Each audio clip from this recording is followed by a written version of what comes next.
जय श्री राम मित्रों, आप सभी का मेरे YouTube चैनल संस्कृति विसुधा में हृदय अभिनंदन है।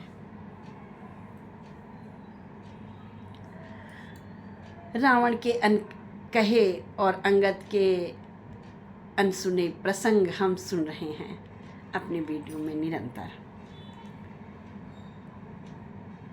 पिछले वीडियो में सुना कि रावण के साथ क्या विचित्र घटना घटी है। आइए जानते हैं, किंतु इससे पहले मेरे चैनल को लाइक, शेयर एंड सब्सक्राइब अवश्य कर दें।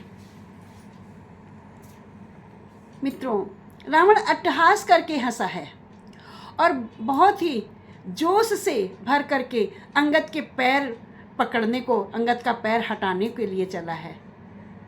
जैसे ही रावण झुकता है तो रावण ने सिर पर जो मुकुट धारण कर रखे हैं वो 10 मुकुट नीचे गिर जाते हैं।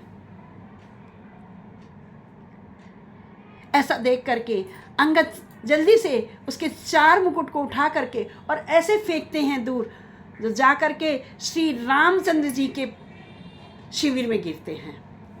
समुद्र से पार रामचंद्र जी के सब शिविर में गिरते हैं और रावण जो है यह देख करके बहुत लज्जित हो जाता है, अपमानित हो जाता है। जल्दी से वह अपने अन्य मुकुट उठाता है। उसके हाथ में 6 मुकुट आते हैं। अंगद कहता है, जाओ रावण, मेरे पैर मत पकड़ो, श्री रामचंद्र जी के पैर पकड़ो, जिससे तुम्हारा कल्याण हो। अंगद की बात सुनकर रावण जाकर सिंहासन पर बैठ जाता है और अपने 6 मुकुट लगा लेता है। यह देख करके अंगद हंसने लगते हैं। अंगद कहते हैं, रावण, आपको लज्जा नहीं आती? आपके सिर 10 हैं और आप सर से 10 सिर के स्थान पर आप ये 6 मुकुट लगा करके बैठे हैं। क्या ये अच्छा लग रहा है? इसीलिए मैंने कहा आप मूर्ख हो। इसीलिए मैंने कहा आप मूर्ख हो, क्योंकि आपको इतना भान नहीं है कि आप 6 मुकुट लगा करके बैठ गए हैं। रावण ने तो कहा, फिर क्या हुआ, वो 4 मुकुट मेरे पता नहीं इधर कहाँ गए। कि हाँ ठीक है, 4 मुकुट तुम्हारे चले गए हैं, लेकिन तुम्हें ये चाहिए था कि तुम अपने भवन में जाते और वहाँ से अपने अन्य मुकुट ले करके आते, उन्हें लगा करके फिर सभा में बैठते। ये तो तुमने अपना मजाक खुद ही उड़वा लिया है। और तुम्हें पता है वो तुम्हारे 4 मुकुट नहीं थे, वो 4 नीतियाँ थीं जो तुमसे दूर होकर चली गईं। अब तुम नीतिवान नहीं बचे हो।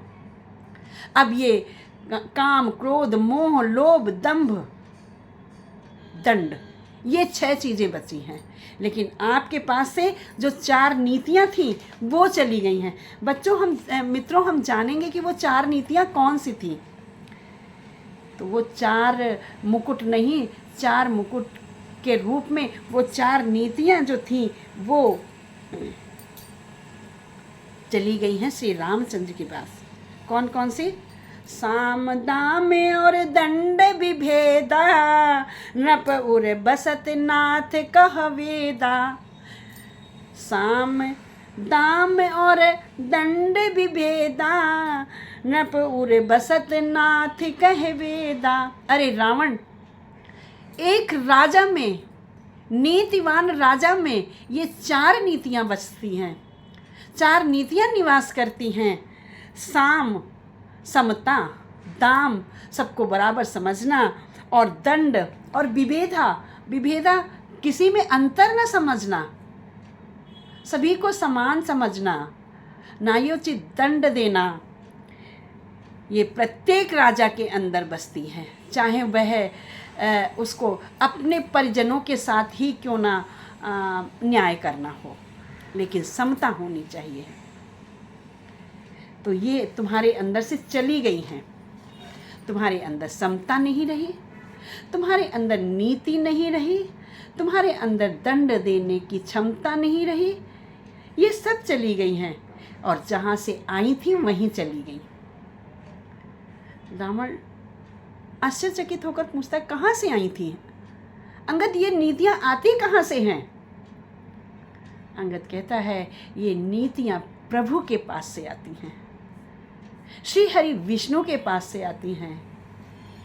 प्रभु रामचंद्र जी के पास से आती हैं और ये नीतियाँ वहीं चली गई हैं, क्योंकि अब तुम इसके लायक नहीं रहे हो, क्योंकि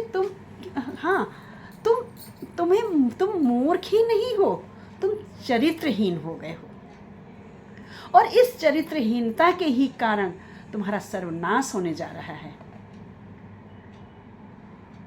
रावण विचलित हो जाता है और कहता है, वह नीतियाँ कौन कौन सी हैं, एक बार मुझे बताओ अंगद, उसके बाद मैं देखता हूँ क्या करना है।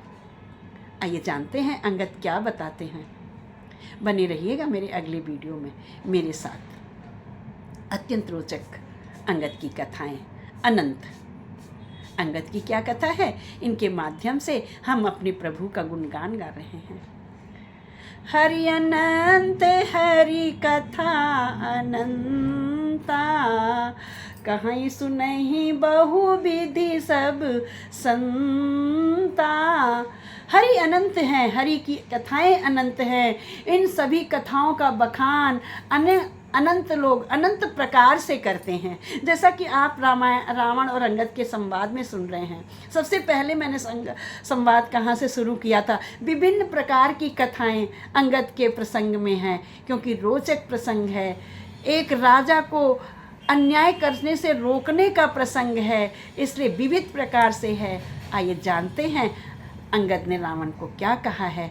बने रहिए मेरे अगले वीडियो में इसको सुनने के लिए।